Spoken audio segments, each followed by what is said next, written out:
میں کہتا ہوں اصل میں یہ الٹا ہو گیا، یہ پہلے پیدا ہو گیا اور یہ بعد میں پیدا ہو گیا۔ بعض دفعہ ہوتا ہے کوئی کروموسوم آگے پیچھے ہو جاتے ہیں، کچھ کروموسوم ڈیزیزز ہوتی ہے نا، کچھ کروموسومل ڈیزیزز، تو کچھ ہو سکتا ہے الٹ پلٹ ہو گیا ہو۔ تو میں نے کہا ایکچولی باپ ان کو ہونا چاہیے تھا، بیٹا اس کو ہونا چاہیے تھا۔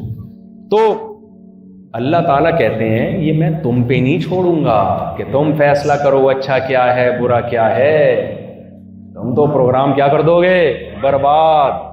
اس لیے اللہ کہتے ہیں میں بتاؤں گا اچھا کیا ہے، اس کرائیٹیریا پہ اترو گے تو مانوں گا کہ اچھے ہو، اس معیار پہ نہیں اترو گے تو ساری دنیا اچھا کہہ لے میں تمہیں اچھا۔ اب وہ کرائیٹیریا کیا ہے؟ وہ 4 شرطیں سورہ بنی اسرائیل میں اللہ نے بیان کی ہیں، وہ 4 شرطیں بیان کر کے میں بیان ختم کرتا ہوں اور پھر ہم سوال جواب کا سیشن شروع کرتے ہیں۔ سینکڑوں سوالات اکٹھے ہو گئے ہیں آپ لوگوں کی طرف سے، لیکن ہم سینکڑوں کا جواب نہیں دے سکتے، عقل یہ کہتی ہے۔ ان میں بہت سارے سوال ایک جیسے ہیں تو وہ تو ہم نے ایک ہی لے لیے تاکہ سب کو جواب مل جائے گا، جو کامن سوال بہت زیادہ آئے ہیں وہ ان کا جواب میں دوں گا۔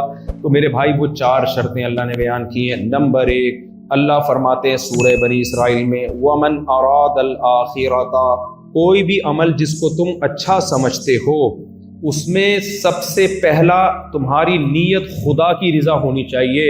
اگر گاڈ کو راضی کرنے کے لیے وہ کام نہیں کر رہے تو دنیا تمہیں کہے گی بہت اچھا، میں کہوں گا بالکل بھی اچھا